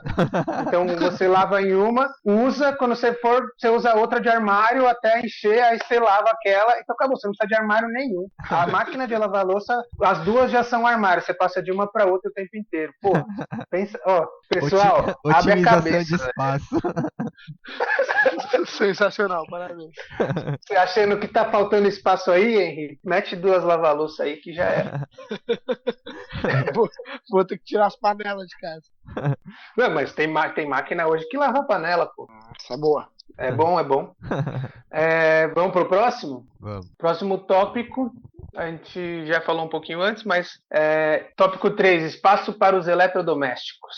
Eu acho que a gente já comentou um pouquinho no começo sobre a questão do processador dele, ou às vezes espaço também para uma máquina de lavar. Às vezes, eu acho que também na sua casa não tem, né? Então, eu acho que também planejar o espaço para essas questões, né? Às vezes você acaba, não, porque as coisas básicas são geladeira, fogão e pia, e quando você vai ver, tem muita coisa que também é básica numa cozinha hoje em dia e que você acaba não deixando espaço. Exatamente. Eu acho que a nova moda da cozinha, que é tudo muito bem planejado e ela vem ficar bonita, também ajudou em alguns sentidos. Por exemplo, a moda de alguns anos que vem aí forte, que é o embutido, como chama? Foi o fogão embutido? O cooktop e o forno. Isso, e a torre de fornos, né? O cooktop, cara, você tira o forno junto do fogão, ele te abre um espaço enorme. Você bota o forno embutido um pouco mais alto, por exemplo, aqui na minha casa seria fenomenal, porque eu ganharia um espaço que talvez eu conseguisse colocar uma máquina, ou mais armário, ou sei lá. Então, pensar nesses espaços eu acho que é fundamental mesmo, porque você ganha tanto espaço quanto facilidade no dia a dia. Então, o meu espaço do processador, por exemplo, que eu estava comentando, cara, eu tive que pensar, eu mudei o micro-ondas de lugar 3 vezes até falar, cara, tá bom, ele vai ficar aqui e eu vou ter que superar a fase de não ter um espaço no micro-ondas, ele vai ficar aqui. Tipo, sabe aquelas cozinhas que o micro-ondas fica em cima da geladeira? Eu acho então, é tipo isso. É um ótimo planejamento. Super acessível, né? Pensar, porque. E aí a matéria até diz, quando você estiver lendo tal, que é importante você pensar antes em quais são os utensílios, em o que você vai usar, a marca que você vai comprar, pra ver o tamanho exato. Cara, também isso é impossível, tipo. Porque, cara, quem gosta de cozinha sabe que eu tenho uma batedeira, se amanhã eu encontrar uma que é mais bonita, melhor, que funciona mais, que me agrada mais, eu vou trocar e aí ela não vai ter mais um tamanho. E aí eu planejei um tamanho pra antiga e aí ferrou, tipo. Então eu também acho que não é só pensar nos utensílios que você tem, porque, cara, quem gosta de cozinha, minha mulher fala que não aguenta mais eu comprando faca, cara. Mas mais uma faca, cara, mais uma, vai parecer uma mais bonita, mais funcional, sei lá. Então, é óbvio que você tem que pensar no que você pretende ter, porque o meu processador, por exemplo, fica em cima da pia, mas é isso. Eu acho que não exatamente pensar, cara, aqui vai ser o espaço do processador da Philips, que é o que eu tenho, sei lá. Tipo, porque o outro da outra marca vai ter um tamanho diferente, e aí, se você quiser trocar outro dia, tipo, você vai ter um espaço limitado. Então, tem que pensar em todos esses espaços, mas com um pouco também de uma cabeça mais geral. Flexibilidade, né? Flexibilidade. Exato. Possibilidades de mudança, né? Mas eu acho que assim, no caso de processador, micro-ondas que é mais tipo eletroportátil, eu entendo, ele não dá para você pensar especificamente para aquilo, né? Então é uma coisa que você vai fazer um nicho para TV e você faz exatamente com aquela medida, e aí caso você compre uma maior depois, ferrou, você tem que jogar um móvel no lixo. Não é uma coisa para um eletroportátil, aquilo ele está apoiado num espaço, então se o meu, sei lá, liquidificador ele tem 30 centímetros de altura, eu não vou fazer o meu armário com 32 para ele especificamente. Eu vou fazer ele maior, porque se eu um dia comprar um liquidificador maior, isso aí não dá problema. Agora, o que eu penso mais, que aí eu acho que os arquitetos eles tendem a focar nisso na hora de projetar uma cozinha, vamos focar na parte dos itens essenciais, dos eletrodomésticos mesmo. Então, é geladeira, é fogão, cooktop, forno, pia. O tamanho da pia muda muito, isso também vai influenciar o tamanho de bancada que você tem. E a parte de, principalmente, máquina de lavar a louça. Eu acho que esses são os principais pontos que sim são importantes você saber quais o cliente tem ou quais ele vai querer na hora de fazer os móveis planejados específicos. Senão, por mais que você tenha planejado, a cozinha fica com cara de não planejado, porque você fala tipo, não, vou deixar aqui um espaço para uma máquina de lavar louça ou para uma geladeira, que pode ser ou aquela simples de 60 centímetros de largura ou uma side-by-side de 1,20 m. Daí você joga uma geladeira minúscula num espaço que caberia uma side-by-side, aí você fala, tá, realmente, isso aqui não foi planejado nem a pau, porque você deixa um espaço gigante para uma geladeira menor. Então, esses itens maiores, esses que têm uma durabilidade maior também, não são igual os eletroportáteis, que você tem mais possibilidade de troca, esses eu acredito que tem que ser bem pensado antes. Eu entendo o que você está falando de tipo de trocas, mas eu acho que isso acontece muito mais na parte de eletroportátil e não de eletrodoméstico. Aí me corrija se eu estiver falando besteira, mas eu acho que justamente é isso. Nesses casos dos elementos maiores, se você planeja bem, você já sabe quais vão ser, você consegue usar cada cantinho, né? Então, se a minha geladeira tem 60, eu vou deixar 65 para ela poder ficar, ou seguir as orientações do fornecedor, que às vezes fala que tem que ter 10 centímetros de cada lado, dependendo da geladeira. Então, eu vou fazer aquele nicho para geladeira específico para aquela geladeira, torcendo para ela nunca sair de linha, porque se um dia ela quebrar e eu tiver que colocar uma no lugar, eu consegui colocar outra naquele mesmo espaço, mas isso acontece, tem menos chance de acontecer com uma coisa que é menor, entendeu? Porque se você deixa um espaço muito maior, você está perdendo nesse mesmo momento espaço de armário, espaço de bancada, espaço da pia, você tem um monte de coisas que você acaba perdendo porque você quis deixar um espaço, um nicho para geladeira muito genérico, que todas as geladeiras do mundo caibam, e ao mesmo tempo você nem está pensando em trocar de geladeira e você não tem espaço para fazer sua massa na bancada, entendeu? Então, acho que tem que achar um meio termo aí, que eu acho importante para você aproveitar melhor os espaços. Sim, não, exatamente. Porque é isso, às vezes, quebrou o seu forno embutido e não tem o mesmo, é um puta azar.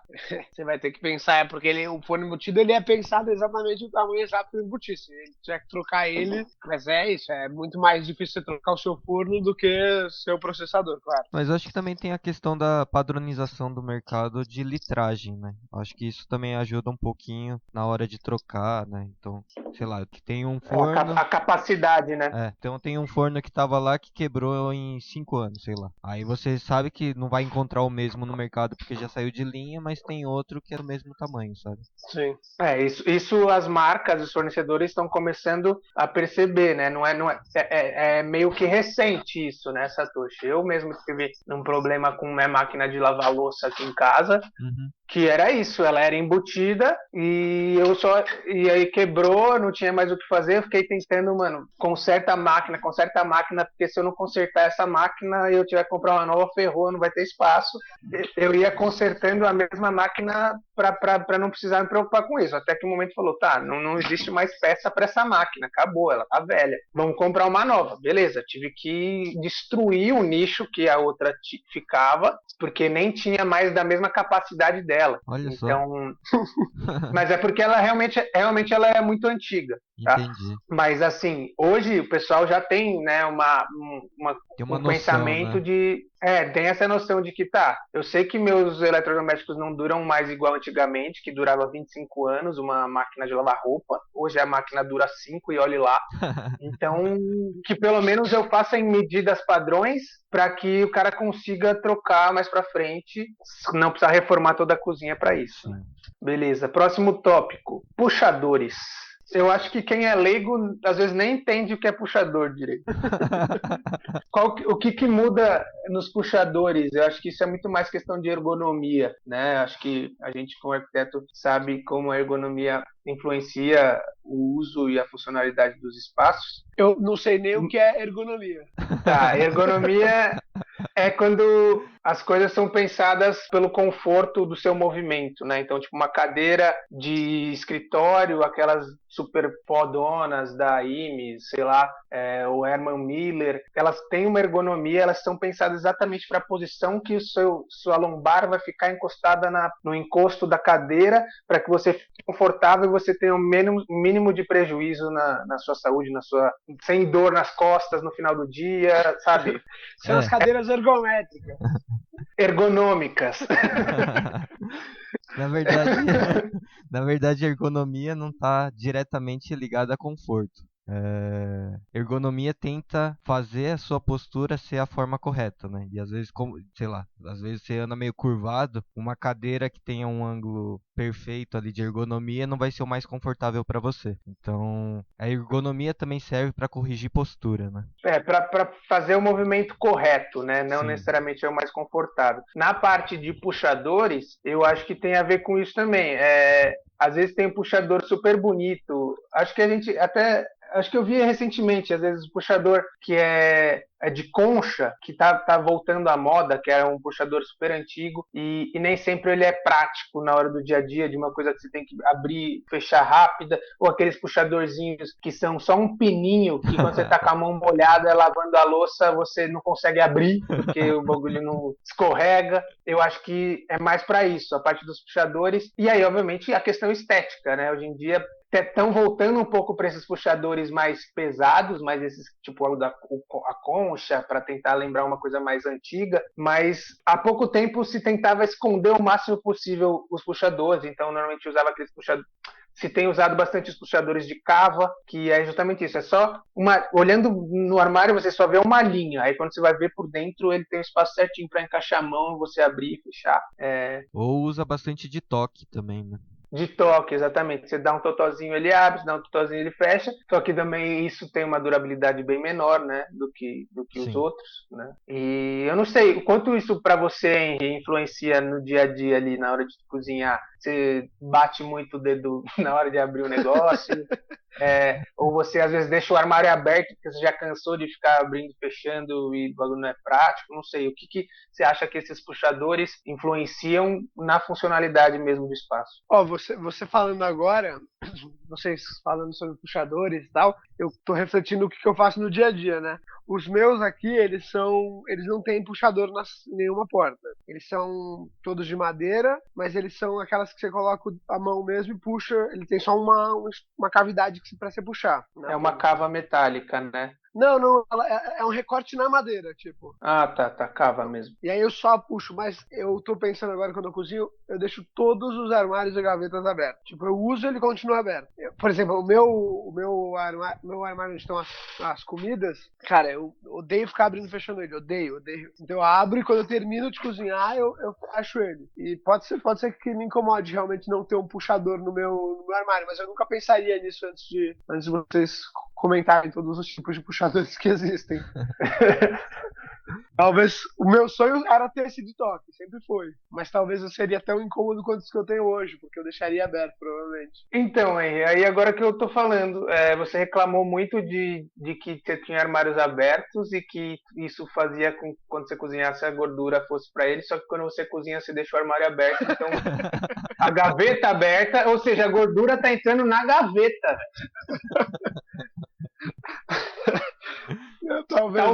Talvez a melhor cozinha para você fosse aberta e que enchesse de gordura mesmo depois você tivesse que lavar, porque na questão funcional para você, pelo jeito, é o que funciona tudo aberto, por você não precisar ficar abrindo e fechando. Talvez o melhor seja parar de cozinhar também. Mas porque agora eu tô olhando aqui pra minha cozinha, sabe? E tô realmente incomodado. Depois eu te entrego o meu cartão, se você precisar de um planejamento de cozinha. Não, mas porque assim, eu tenho uma outra parte que a gente vai falar mais pra frente, eu acho, de materiais, etc. Mas eu tenho, tipo, o meu armário, eu tenho certeza que ele tem algum problema com essa gordura que sobe nele, porque o armário que fica em cima do fogão, por exemplo, a dobradiça dele sempre estraga. Eu tenho que arrumar a cada mês e meio, assim. Então, talvez seja isso que me incomoda também, porque quando eu vou abrir ele tá sempre caindo, sabe, a porta? Então, tipo, pra fechar eu tenho que levantar um pouco, então também tem essa questão de que talvez não seja o armário ideal pra estar aí, mas realmente eu tô agora pensando se eu devia tirar todas as portas do armário. Quer mais alguma coisa sobre esse tópico? Eu acho que só pra quem tem criança, puxadores geralmente se não tiver, é melhor. Seus escondidos, né, entre aspas, são as melhores soluções pra questão de machucar essas coisas. Né? Pra quem tem cachorro também, viu? Ele come, né? Não, é real, ele abre as gavetas. É que eu não tenho, como eu não tenho puxador na cozinha, eu não tenho esse problema. Mas agora que você falou, por exemplo, no meu quarto, todas as minhas gavetas têm puxadores. E ele abre, pega meus shorts e bagunça tudo. Então se eu tivesse puxadores na cozinha, aí eu tava ferrado, porque ele abriu todas as gavetas da cozinha também, aí é perigoso, exatamente, porque são as facas, etc. Então, por essa questão é realmente importante. Como eu não tenho filhos, mas meu cachorro faria exatamente isso. Importante pensar nisso, né? Não é só a questão da praticidade na hora de cozinhar, mas na questão da segurança. Sim. E acho que, como o Henry já falou, já fez um spoiler sobre o último tópico, o último tópico seria cores e materiais. O quanto isso muda funcionalmente para o Henry, e aí a gente, como arquiteto, falando esteticamente, como que isso também pode influenciar. Assim, cores eu acho que, não sei, aí vocês podem dizer mais, mas eu acho que é só estética mesmo. Não vejo nada que possa ser, tipo, talvez por uma limpeza, alguma coisa assim, você ter um tipo de cor ou outro pode fazer alguma diferença. Agora, material é o que a gente tava conversando, tipo, a dobradiça do meu armário que fica em cima do fogão, que eu tenho certeza que a gordura da comida que acaba, a gordura, a fumaça, a umidade, né, tudo isso acaba estragando essa dobradiça que eu tenho que trocar sempre. E tem um que eu sofro muito na minha cozinha, que é o piso. O piso da minha cozinha, cara, com certeza não é o ideal pra minha cozinha. Vai saber explicar melhor do que eu, mas acho que são os tacos meio que de madeira e eles estão começando a levantar todos, porque eu tô lavando a louça, eu cozinhando e vai caindo água e o piso acho que é o fundamental ser um piso muito resistente pra cozinha, porque senão vai embora muito rápido. Ele é um piso laminado, né? Por isso que ele tá começando a estufar. Mesmo não sendo uma área molhada, que a gente chama, que é quando você realmente passa um pano úmido ou você joga água para lavar, que a maioria das cozinhas antigas tem um ralo para você poder escoar aquela água. Como a sua cozinha ela é aberta, ela não é uma área molhada, mas ela acaba molhando, porque ela tem a pia e você vai colocando as coisas molhadas, vai passando as coisas molhadas de lá para cá e ela vai acabando pingando, e o piso laminado ele não aguenta água, né? Ele realmente estufa. Então, nesse caso, o piso, sim, é um dos principais pontos que você deve pensar na hora da sua cozinha, na hora de planejar a sua cozinha, que ele seja um piso que aguente água e seja para área molhada mesmo. E contando também a questão de não escorregar quando ele estiver molhado, um monte de outras questões, né, na questão mais técnica. E minha cozinha é toda de madeira, então também, assim, é uma coisa que eu sempre eu me preocupo muito, quando eu tô lavando minha bancada, por exemplo, ela tem um vãozinho porque a madeira da onde tá embutido o meu fogão e a bancada. E aí eu tô lavando e aí sempre fica aquela espuminha do que eu tô lavando, fica entrando nesse vão. Eu falo, puta, eu vou estragar a madeira inteira, mano. Vai mesmo. E é isso. Então ele tem um vãozinho que fica escorrendo toda essa espuma que um belo dia eu vou ter que tirar toda essa madeira, eu imagino. Aí, Dada, deixa o cartão aí. Meu cartão eu já deixei com ele, mas ele fica fazendo aviãozinho e jogando pra fora. Só acrescentando mais uma coisa que é engraçado não, mas como informação para o inclusive não arquitetos, as cores também têm uma questão funcional aí, ela não é só estética, né? Então, quando o ambiente ele é pequeno, quando ele tem pouca iluminação, se você usa cores mais claras, isso vai ajudar a refletir e fazer com que a parte técnica, a parte funcional dessa cozinha também fique melhor e mais iluminada, fique mais claro para você tudo que você está fazendo, talvez menos chance de você se cortar. Então, imagina, Henry, na sua cozinha, que tem só uma janela no canto da lavanderia, que não é tão bem iluminada, você precisa de mais iluminação artificial do que a iluminação natural. Se, por exemplo, os armários de cima fossem claros, fossem brancos ou cinza, em vez daquela cor de madeira, isso talvez te ajudaria na hora de cozinhar, deixando o espaço mais claro e também com menos chance de algum acidente ali, porque você vai estar enxergando melhor, tá? Então, as cores não são só questão estética, elas também podem influenciar nas questões técnicas e funcionais também. Sim, apesar que meu sonho é uma cozinha preta, cara. Então você vai ter que ter uma janela gigantesca na frente dela. Agora eu tô até pensando em instalar uma porta de correr aqui no meu armário. Mas você acabou de falar que você ia tirar todas as portas, agora você vai pôr mais uma porta? Me fez muito mal esse podcast, cara. Legal, a gente tá aqui pra isso, pra ferrar as pessoas, cara. Eu acho que é isso. Tem mais alguma coisa sobre esse último tópico? Não, acho que é isso. Eu acho que a gente podia terminar só, não sei se vocês sabem, acho que vocês não sabem, né? Eu sei porque eu sou amigo do Henry, e ele quase entrou no último Masterchef Amadores que teve. E por que você tá rindo, cara? Porque eu fico com vergonha. Não, mas eu não tô fazendo isso pra te elogiar, tô falando porque tem a ver com o tema do podcast, não tô falando que você cozinha bem. Ah, tá. Eu acho que, eu queria saber, na real, é uma curiosidade mesmo, a gente tá falando de cozinha e tal, queria saber se aquelas bancadas que tem no Masterchef, acho que quem nunca viu, procura aí como que é o cenário lá do Masterchef. Eu sei que você não gravou especificamente no cenário que eles passam na TV, você ficou uma prova antes, mas eu acredito que era com a mesma ideia de ser aquelas bancadas soltas, com tudo meio que junto. Você sentiu que aquele tipo de cozinha é uma cozinha muito bem pensada e planejada realmente para você cozinhar aquilo? Ou você sentiu, talvez, nesses tópicos que a gente falou, que talvez tenha pouca bancada, ou que a pia é pequena, ou que a iluminação, né, a questão das cores, dos materiais talvez não funcionassem? Você vê que, tipo, obviamente, lá não é um lugar de, tipo, uma casa que você tem que armazenar muitas coisas, mas se você for ver todas as louças e panelas que eles deixam lá para você usar, é num lugar totalmente aberto, justamente para você saber qual que você precisa mais rápido, sem precisar ficar abrindo todas as portas. Então, pensando lá, que é focado para quem cozinha, aquilo realmente funciona? Todos aqueles tópicos, aquelas questões funcionam? É o que você disse, eles funcionam muito, muito, assim. A única vez que eu estive lá para cozinhar, foi numa bancada bem parecida com a do estúdio principal deles, mas é o que você disse, é um estúdio de televisão, né? Por exemplo, a bancada é enorme, mas eu não tenho que guardar nada lá, eu não tenho um escorredor, eu não tenho que lavar a louça depois.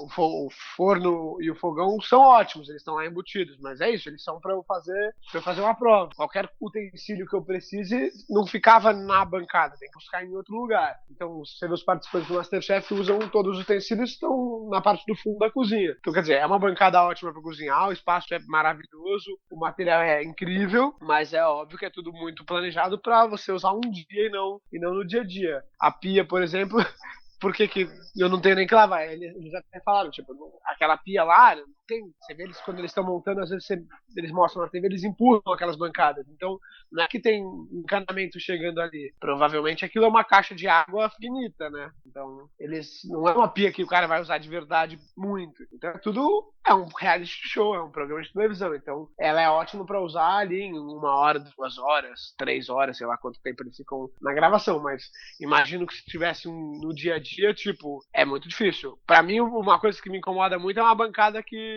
as coisas possam cair, sabe? Porque não tem uma parede. Pro outro lado, né? Uma ilha, né? Eu gosto da ideia de uma ilha na cozinha, mas talvez não com uma bancada principal, porque, cara, a gente assiste Masterchef e vê, cai o tempo inteiro coisa. Tipo, do fogão, cai o tempo inteiro, as pessoas estão fazendo ali, seguram uma panela ou outra. Então, é ótimo, é uma bancada maravilhosa, mas acho que só pra um reality show mesmo, se fosse pra sua casa, onde você tem que estocar, lavar louça, guardar coisa, aí é impossível. Então, talvez não seja tão reality, né? O termo talvez fique errado aí. Fake show. Legal a gente agradecer a presença do Henry aí como esse olhar mais técnico e funcional de uma cozinha. E lembrando que é importante, como todos os ambientes da casa, é importante que ele seja planejado para o seu uso, para o que você gosta de fazer. Então a gente em nenhum momento está criticando cozinhas abertas ou cozinhas fechadas, ou com armário ou sem armário, mas que isso seja pensado para quem for usar, porque não basta você pegar e querer replicar uma cozinha de referência, uma cozinha da revista que você viu, porque aquilo nem sempre é o que vai funcionar para você. Então, lembrando, planeje sua cozinha para o seu uso, para o que você precisa. Eu acho que o Henry está de prova aqui o quanto isso é importante, ou teria sido importante no caso dele, né? Ele falou de alguns probleminhas que tem na cozinha dele para o que ele usa. mas isso mostra a importância desse planejamento. A gente está falando de cozinha, obviamente, para todos os espaços que tenham a ver com o seu uso, com o seu dia a dia. E eu acho que é exatamente isso, assim, eu sou muito a favor das pessoas cozinharem em casa. Eu acho que cozinhar me ensinou muita coisa, estar na cozinha me fez ver muitas coisas como eram importantes para mim, e a cozinha é mais um cômodo da casa, né? Então ninguém vai ficar na sala se o sofá da sala for desconfortável. Então quanto mais você tiver uma cozinha que você se sinta confortável dentro dela, com espaço, que você se sinta bem, que você consiga sentar com sua mulher, seus amigos, seu marido, sei lá, seus filhos, você consiga estar nesse ambiente de forma agradável, mais você vai cozinhar e mais você vai ter momentos agradáveis dentro da cozinha. Então, acho que a cozinha nada mais é do que um outro cômodo da sua casa, e assim como em todos os outros cômodos, você tem que se sentir confortável para querer passar tempo dentro dela, né? Ele não é só um ambiente de serviço, né? Exato, que é o que era antigamente, né? Antigamente era raro as famílias irem para a cozinha. Então você fazia uma cozinha ali que antigamente ou só a pessoa que trabalhava na sua casa ia fazer a comida e lavar a louça, ou só a mulher, né? Antigamente, hoje em dia não. Hoje em dia todo mundo quer estar dentro da cozinha e quer aproveitar. Bem colocado. E que mais? Eu ia falar mais uma coisa agora, esqueci, cara.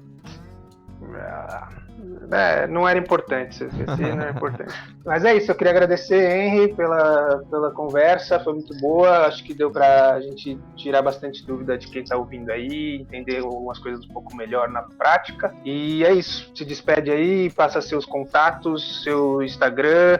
E uma coisa que lembrei que eu ia falar antes, quando você falou que eu sou a favor das pessoas cozinharem em casa, eu acredito que você não seja patrocinado pela Rappi, nem pelo Uber Eats. É melhor a gente nem falar sobre isso. É melhor você repensar esse seu ponto aí, se você quiser ganhar patrocínios no seu Instagram e tal. Às vezes é bom você não falar que as pessoas têm que cozinhar em casa, porque vai quebrar eles, entendeu? Mas é isso, se despede aí, se passa seus contatos, e de novo, obrigadão pela gravação, foi muito bom. Não, imagina, obrigado a vocês. Cara, eu sou a favor de todo mundo cozinhar em casa, mas sempre tem aquele dia da preguiça, você que tá em casa. Você já vai passar seu cupom do Rappi, né? Acrescenta meu cupom do Rappi. Acrescenta aí, mas falando sério, quem quiser me seguir no Instagram, eu faço nos receitas legais, é só seguir lá em receitas, hen.receitas, Engenge, óbvio. Pode seguir lá que eu faço umas receitas de dia a dia, fácil, rápida. E é isso aí, galera. Muito obrigado, foi ótimo. Um prazer participar com vocês, e qualquer dia a gente marca pra vocês virem aqui dar um tapa na minha cozinha. Fechado, brigadão. E pessoal, só pra vocês refletirem, a gente depois pode até fazer um stories no Insta, saber qual nome vocês preferem. Eu ajudei com o nome pra ele do Instagram, eu tinha falado em risoto, que é muito mais legal, e ele mudou pra em receitas. Eu acredito que em risoto é muito mais da hora. Votem aí qual vocês acham melhor. Deixa os votos do Instagram lá, sabe? A pessoa votar em risoto pra um canal só de risoto, ou em receitas pra um canal de receita.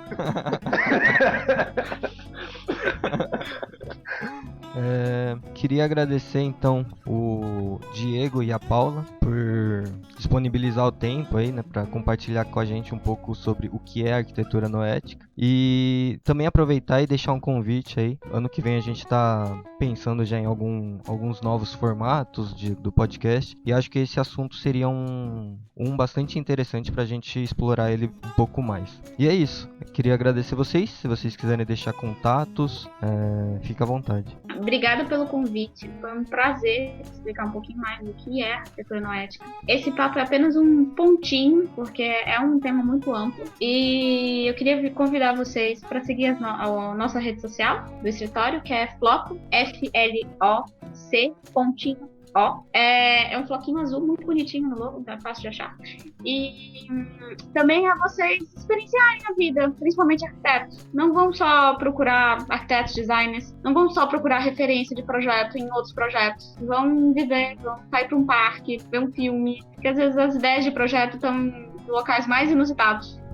Obrigado pelo convite de estar participando desse podcast. A gente também tem um projeto bem bacana chamado Prédios de Salvador, que é um pouco oposto ao nosso... A gente apresenta Salvador de maneira fotográfica. E também estamos participando de um livro chamado Prédios do Brasil, juntamente com o pessoal do Prédios de São Paulo. Estamos agora em uma viagem para fazer as fotografias e catalogação desses prédios. Eu convido a vocês a estar adquirindo o livro e participando da página Prédios de Salvador e Prédios do Brasil. Obrigado. Legal. Só uma curiosidade, o floco com pontinho aí, tem alguma coisa a ver com a energia? Não, o pontinho foi acidental, mas o nome floco é algo muito interessante. Eu já tinha uma tatuagem de floco já há alguns anos. E aí, quando a gente foi fundar o escritório, a gente fez a brincadeira de que não vai pôr. Põe floco por causa da sua tatuagem. Tá, bonitinho, gostei, queria que fosse em português, ficou. E depois, quando a gente estava estudando sobre arquitetura noética e sobre a ciência noética, a gente viu que tem um estudo sobre a água que você fala palavras gentis ou palavras amargas para uma molécula de água. E a água, quando você fala amor, harmonia e gratidão, se eu não me engano, ela forma 3 flocos diferentes. E aí, quando eu estava estudando e vi isso, aí eu entendi que era para ser floco por um motivo muito maior do que uma brincadeira para chamar floco. E aí a gente demarcou que o nome era floco e era para sempre floco e pronto. Que legal. Aproveitar e deixar um convite aí para vocês que estão nos ouvindo. Se quiser participar aí com a gente, é só mandar um e-mail para podcast.arq2p@gmail.com ou entrar em contato pelo Instagram, que é o podcast_arq2p. Mas também não precisa só mandar mensagem se quiser participar, pode mandar sugestão de notícia, indicar convidados, mandar feedback, né, que é bastante importante para nós. E até se quiser nos patrocinar, que a gente está aberto a conversas. E agradecer novamente os convidados. Os contatos a gente vai deixar aqui na descrição do episódio, então sigam eles. E acho que é isso. Espero que estejam curtindo essa temporada e nos encontramos na semana que vem. Valeu! É isso, cara. Obrigadão. Valeu. Valeu. Tchau. Tchau. É nóis.